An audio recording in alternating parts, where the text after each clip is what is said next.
Bien, periostitis y periostitis y fracturas, luxaciones. Primera parte, sigue la siguiente PPT.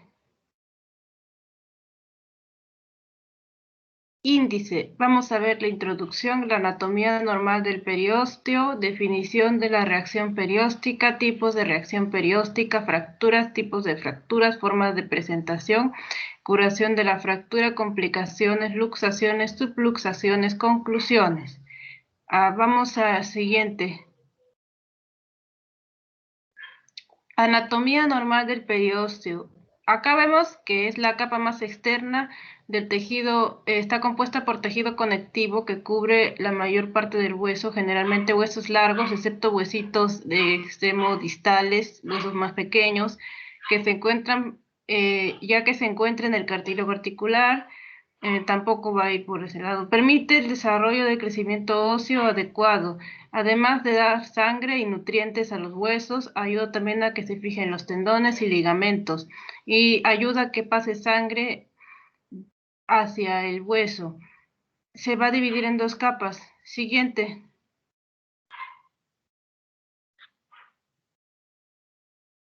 Siguiente. Ya. De las dos capas tenemos una capa superficial o periósteo fibroso, que es la más externa y contiene vasos linfáticos, sanguíneos y terminaciones nerviosas, aparte de los fibroblastos, y también contiene muchas fibras de colágeno fuerte. Y bueno, también tenemos a la capa profunda o periósteo osteogénico. Es la capa interna que está junto a la parte superior del hueso, que contiene células progenitoras que se convierten en osteoblastos, al igual que células que ayudan a la reparación y crecimiento de los huesos. Los osteoblastos van a absorber el calcio para formar la matriz mineral del hueso y se solidifique. También mantienen la integridad de la parte de afuera, la periférica, de la cortical, cuando ésta sufre una agresión, ya sea traumática, infecciosa o neoplásica. Sigue.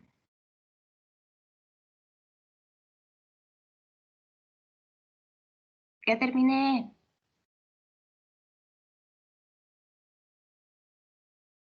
¿Quién es el que sigue después de mí? Ya terminé mi parte.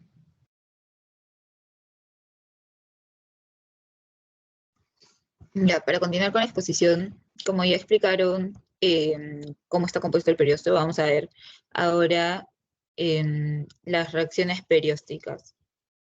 No sé si está cargando. ¿Se puede ver la pantalla? La pantalla sí.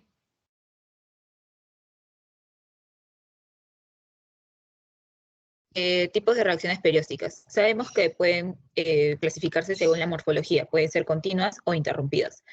Dentro de estos tipos de reacciones periósticas tenemos que también las características más llamativas es que si esta reacción va a ser benigna o agresiva. Benigna o no agresiva van a tener las características de ser delgadas, pueden ser sólidas, ondulantes o gruesa regular. En las discontinuas interrumpidas van a haber reacciones periósticas con características agresivas, es decir, vamos a ver los patrones de las reacciones periósticas laminadas de forma de cebolla, en capas, espiculadas, perpendiculares, la conocida de rayos de sol, desorganizada, y el triángulo de Cotton. Ahora, cuando hablamos de una reacción perióstica, es decir, benigna, va a haber una irritación crónica de baja intensidad del hueso, donde la corteza va a ser gruesa o densa o delgada, pero va a tener una formación de callo en la fractura o puede haber también un tumor de crecimiento lento. Entonces, es por esto que las características benignas pueden ser delgadas, sólidas, gruesa regular o ondulante. En este caso, lo que vemos en reacciones periósticas no interrumpidas es que van a surgir como una respuesta a la erosión cortical, producida por tumores que van a crecer, van a tener un crecimiento lento, que permiten la posición del hueso nuevo, creando un contorno óseo expansivo.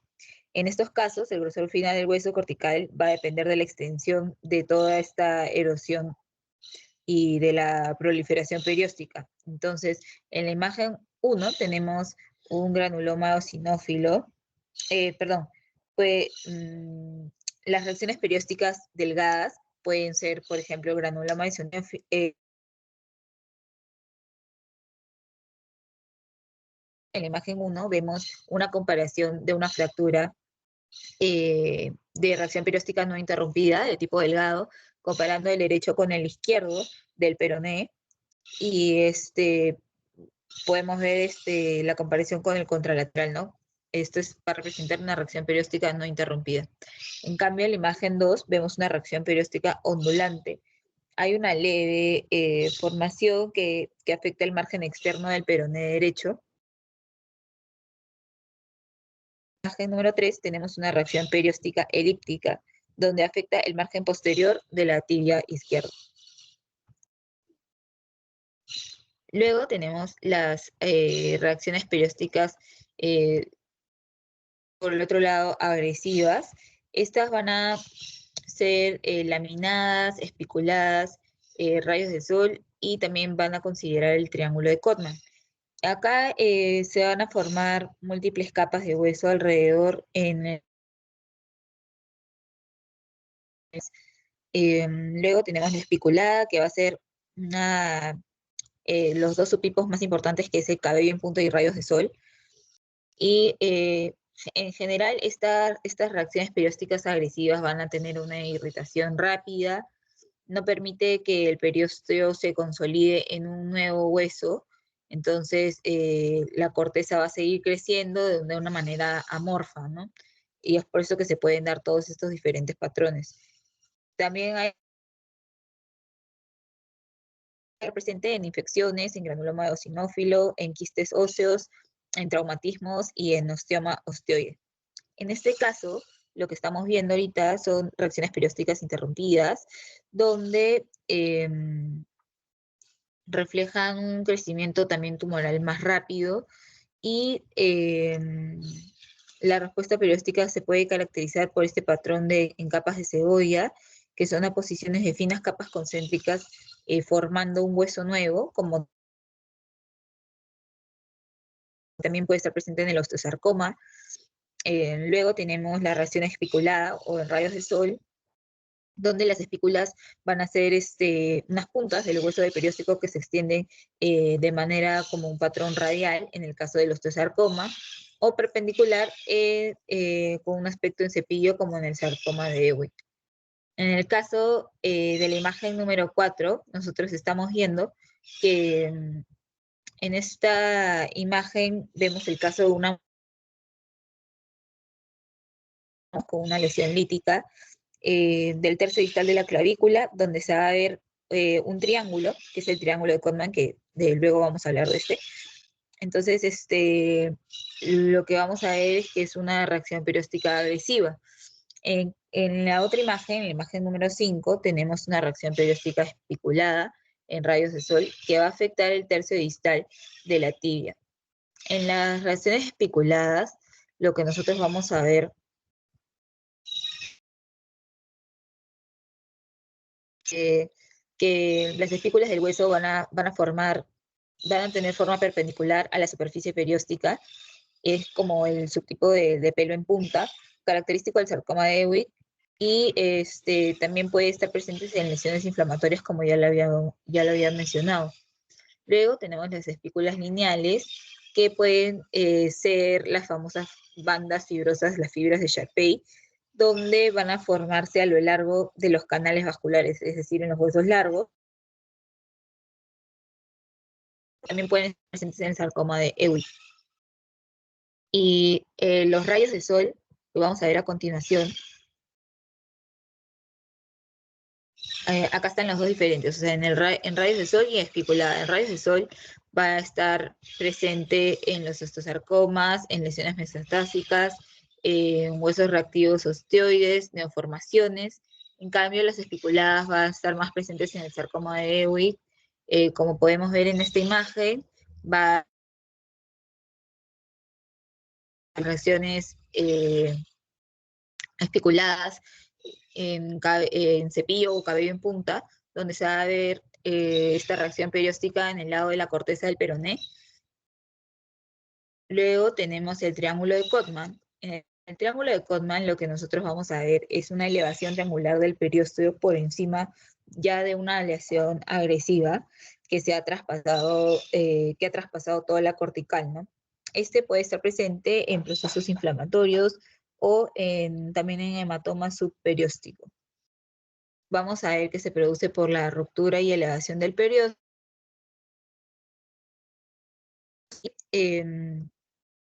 ¿Cuáles son las características más resaltantes? Es que va a ser un área triangular, pequeña, visible. Si es que estuviese presente ahí algún tumor, va a ser más externa y comúnmente se va a ver en los osteosarcomas y en infecciones y en metástasis.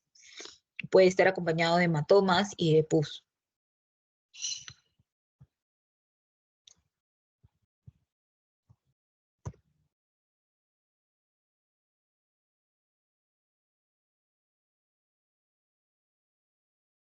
Ya, ahora en las fracturas, esto ya es otro tipo de patología, o sea, de afectación, donde vamos a ver que la fractura va a ser una solución de continuidad de una pieza ósea. Y no es necesario que el hueso se separe en varios fragmentos para poder hablar de una fractura. Entonces, es necesario solamente que se quiebre esta continuidad del tejido óseo o cartilaginoso. Entonces, van a existir varios tipos de fracturas con una gravedad y pronósticos diferentes. Se pueden clasificar de diferentes formas. Si nosotros hablamos de una etiopatogenia, podemos ver fracturas habituales, fracturas patológicas, fatiga o estrés. Si vemos según la clasificación anatomopatológica, tenemos fracturas según el número de fragmentos, el desplazamiento de estos fragmentos, las lesiones de las partes blandas. En este caso, yo lo he organizado según los mecanismos de producción, es decir, si es que son directos o indirectos. Sabemos que hablamos de una fractura directa cuando esta fractura se va a producir en la región del golpe. En cambio, es indirecta cuando la fractura se produce a una distancia de donde se produjo este trauma, ¿no? Entonces, dentro de las indirectas van a haber por compresión, por flexión, por cizallamiento, por torsión y por tracción. Luego, según la asociación de partes blandas, pueden ser fracturas expuestas, abiertas o cerradas. Tenemos también según la interrupción, si es que son completas o incompletas. Se habla de completas cuando se da carencia del hueso, es decir, va a lesionar ambas corticales, va a atravesar, e incompleta cuando solamente se da por un solo lado, por así decirlo, ¿no? O sea, discontinuidad en una sola cortical. Y estas se dan comúnmente en niños.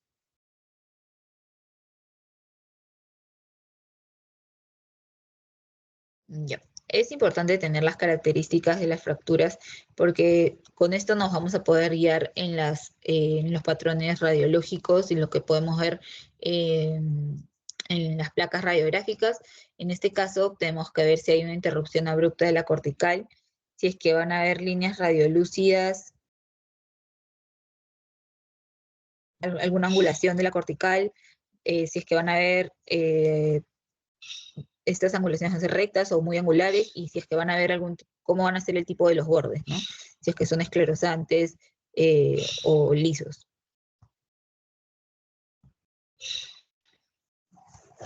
Cuando hablamos de las fracturas por mecanismo directo, lo que nosotros vamos a ver es que estas fracturas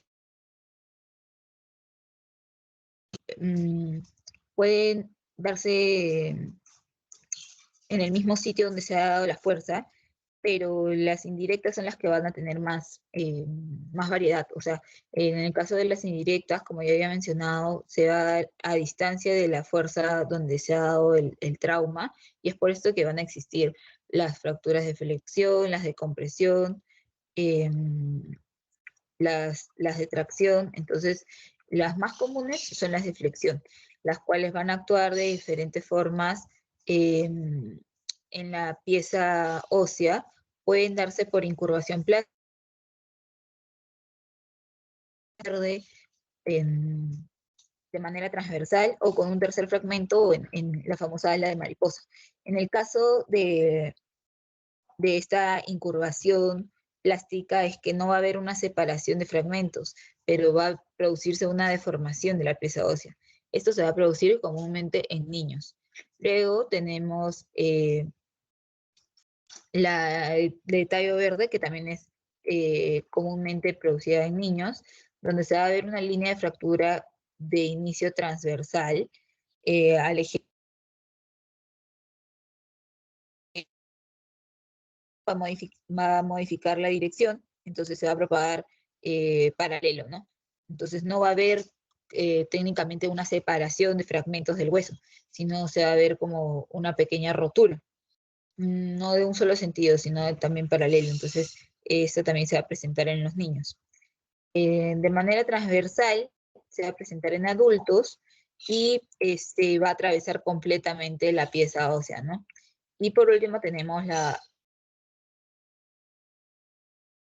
tercer fragmento en ala de mariposa, que va a darse la combinación de una flexión y una compresión. Entonces la línea de la fractura va a llegar al medio, sí, y se va a desdoblar en dos oblicuas y va a producir un fragmento libre, o sea, va a haber una parte flotante, por así decirlo, ¿no? También tenemos las fracturas por compresión, que la fuerza que va a ejercer en la misma dirección del eje principal del hueso va a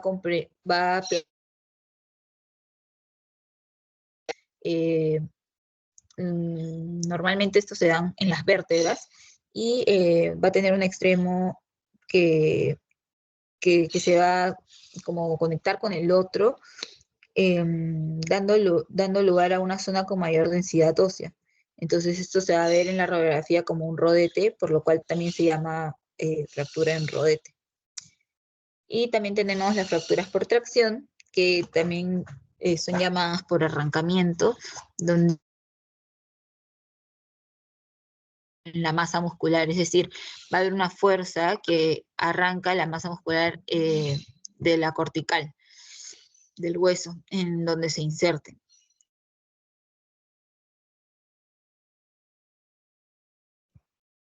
Luego, la más importante para recalcar es que cuando ya nosotros vemos las lesiones y las fracturas, van a producirse ciertos fragmentos.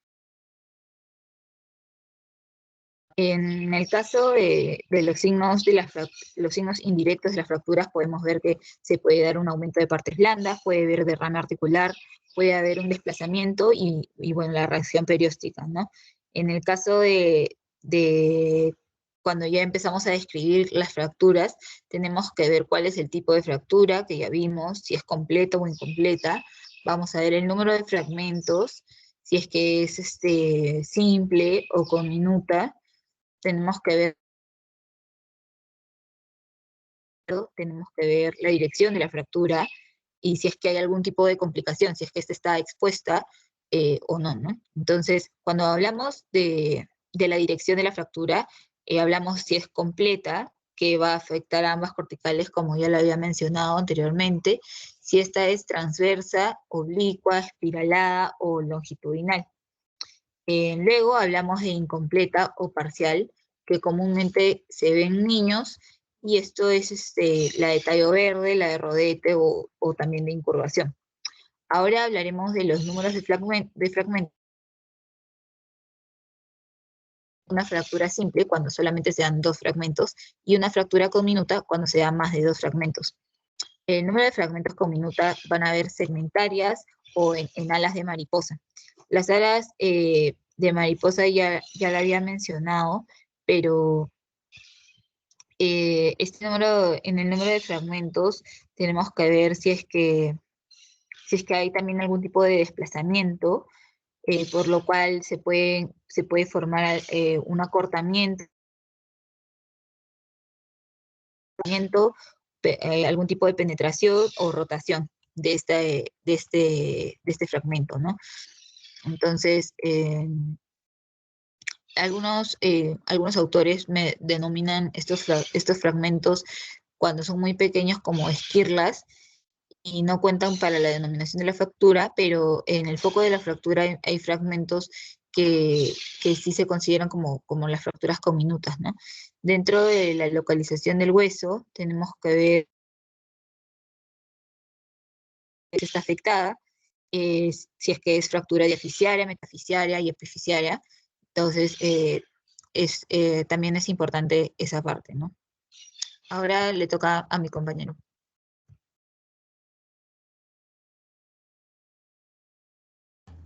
Buenos días con todos. Yo voy a seguir con la exposición y voy a hablar sobre las luxaciones.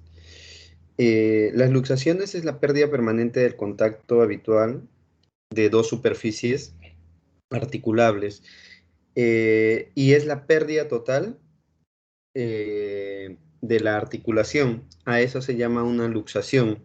Y cuando hay una pérdida parcial, hablamos de una subluxación. En la etiología, se necesita siempre un trauma intenso y mayormente se va a observar en adultos y mayormente se ve más en hombres que en mujeres. Y esto puede ser mediante un mecanismo directo o indirecto o por alteraciones violentas de una contracción muscular que se haya dado fuerte. También vamos a hablar sobre la anatomía patológica de las luxaciones y vamos a observar que hay una ruptura capsular. Vamos a observar también que hay desgarros de ligamentos. Va a haber desgarro de músculos periarticulares, vasos, nervios y también algunas veces vamos a ver un desgarro de la piel. Vamos a hablar que hay dos tipos de luxación y las cuales van a ser, bueno, va a haber dos tipos, las cuales pueden, pueden tener origen traumática o ortopédicas. Las traumáticas son las más frecuentes y estas se deben a un trauma intenso, las cuales van a hacer que haya recidivancia, es decir, que hay una luxación en las partes blandas y esto se va a dar normalmente en traumatismos que lleven cada vez más, haya traumatismos cada vez más intensos.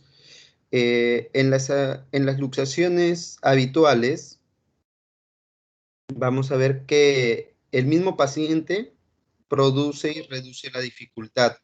Esto puede ser por ejercicios. En las ortopédicas, en las luxaciones de tipo ortopédicas, de causa ortopédica, vamos a ver que existe una congénita y una patológica. Cuando hay una congénita, vamos a hablar sobre una alteración congénita en la superficie de las articulaciones, que la que van a hacer es facilitan que haya una luxación. En la patológica, hay una destrucción de las superficies articulares y esto se va a deber a una artritis aguda. También la tuberculosis produce alguna luxación y tumores óseos. ¿Cómo lo vamos a ver clínicamente? En la clínica se va a caracterizar por un dolor, por una deformidad, por la posición del miembro y la fijación elástica. Cuando hay un dolor, va a ser un dolor intenso y le vamos a preguntar al paciente si el dolor es de 1 a 10 y en qué nivel de esa escala se encuentra. A la exploración vamos a ver una deformidad, va a haber un rasgo característico y vamos a observar el tipo de luxación. Vamos a observar también si hay un desplazamiento de los extremos de las articulaciones. En la posición del miembro, esto es típico cuando hay una luxación por un traumatismo. Cuando la fijación elástica se ve alterada, esto va a hacer que el paciente sienta una resistencia invisible al intentar movilizar el miembro que está afectado o luxado, y esto va a producir un dolor. Los exámenes que nos pueden acompañar es un examen radiológico, que es un examen que no es tan costoso, que nos ayuda bastante a determinar el grado y diferenciar si es una luxación o una subluxación. Mayormente en nuestro país utilizamos, bueno, hay mucho más métodos que la radiografía simple para poder determinar si hay una luxación, pero si vemos entre costo y beneficio, vamos a optar por el costo y el beneficio que nos puede dar la radiografía simple. En el tratamiento va a constar de 3 partes y vamos a hacerlo basado en una triada, la cual el paciente vamos a pedir que haya menor o una reducción completa del hombro o el miembro afectado. Vamos a hacer que el miembro afectado tenga vamos a inmovilizar el miembro afectado, y el tratamiento va a ser funcional, y esto vamos a hacer que se ejercite efectivamente según cómo vaya teniendo la evolución el paciente. Vamos a ver que también durante las luxaciones, los pacientes siempre se quejan de un dolor intenso, ¿no? Y que el movimiento va a ser limitado. Siguiente, por favor.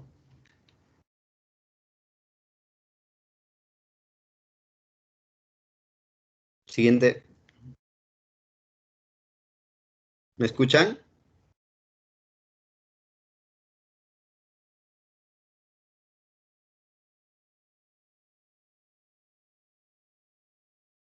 Ok.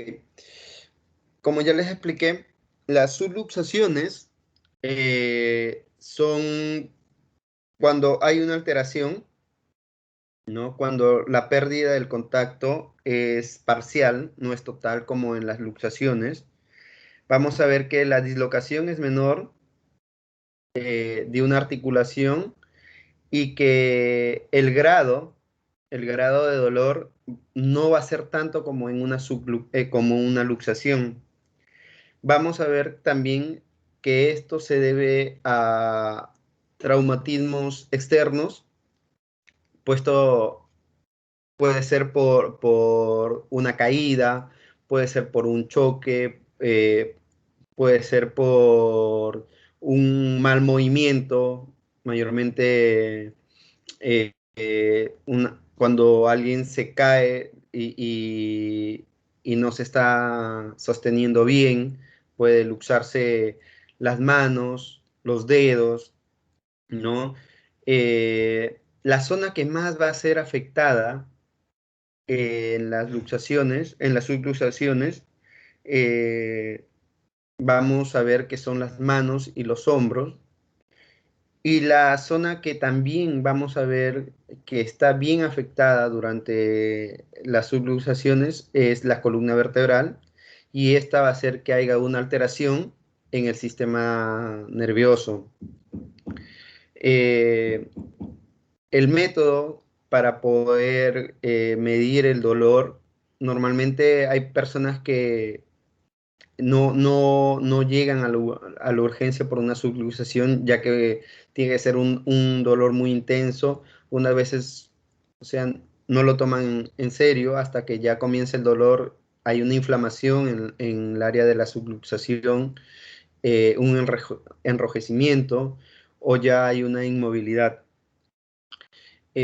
Para hablar de las subluxaciones, acá tenemos dos ejemplos, que hay una subluxación metocarpo-falángica del pulgar y en la segunda vamos a ver un desplazamiento de la cabeza humeral de la cavidad glenoidea.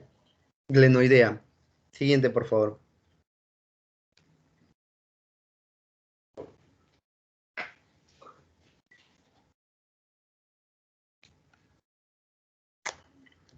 Siguiente. Okay. En las conclusiones vamos a hablar sobre que el periósteo es una capa de tejido conjuntivo que tapiza la superficie externa de las corticales de los huesos y que queda amarrada a ellas por las llamadas fibras de Sharpey, que está constituido por dos capas, que es una externa, que es rica en fibrocolágeno, y la otra que presenta una escasa actividad.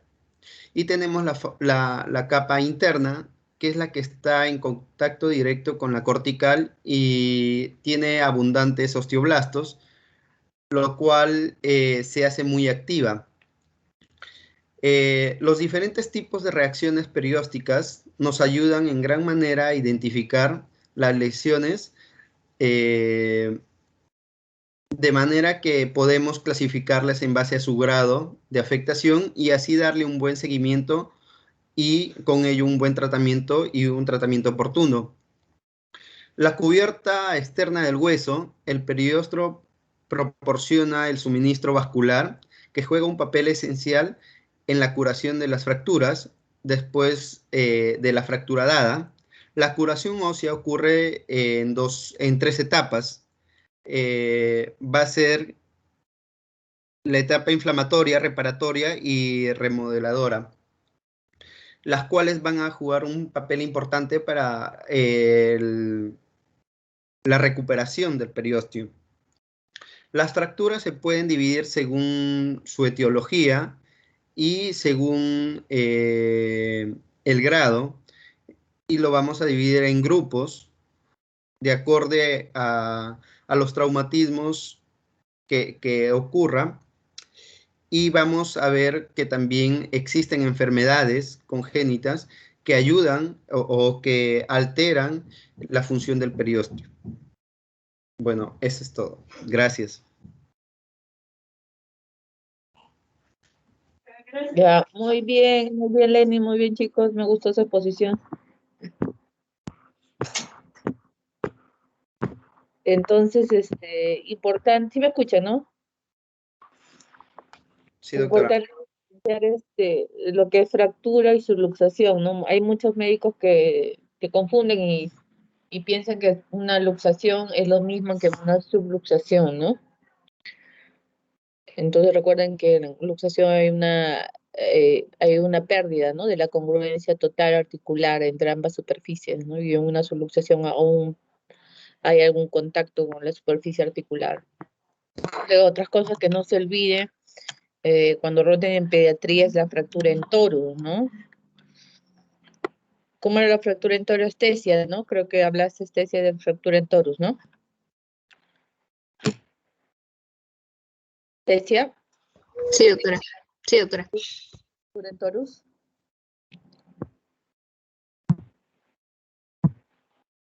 ¿Cómo era una fractura en torus? ¿Cuál es la característica?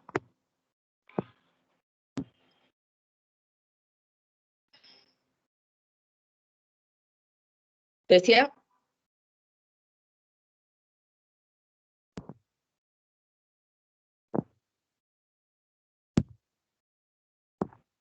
Estesia se fue ya, creo que. Doctora, ¿me escucha? Sí. Ya, ¿hay algo más que falta exponer? Porque a las 11 ya tengo que entrar al siguiente grupo. El otro grupo que le toca exponer.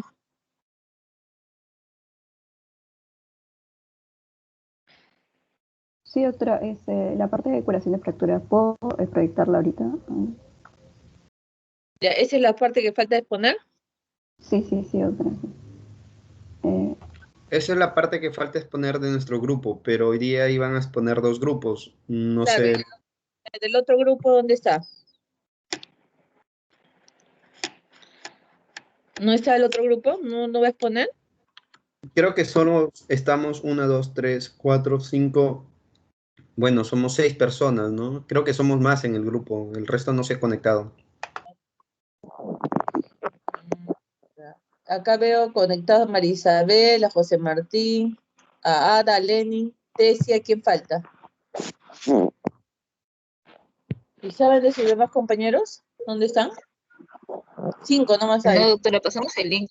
Me llega a escuchar porque creo que mi conexión está un poco baja. Sí, te escucho. Ah, ya. Uy. No, que igual habíamos pasado el link por el grupo, pero no sé por qué no han ingresado. Ya, ¿qué importa ya? Entonces que termine su compañera y ya con eso acabamos. Ya el resto ya no se queda sin nota. Ya, voy a proyectar la parte de para que de exponer. Doctora, no se olvide del problemita que hubo que ya le indiqué en el grupo de WhatsApp.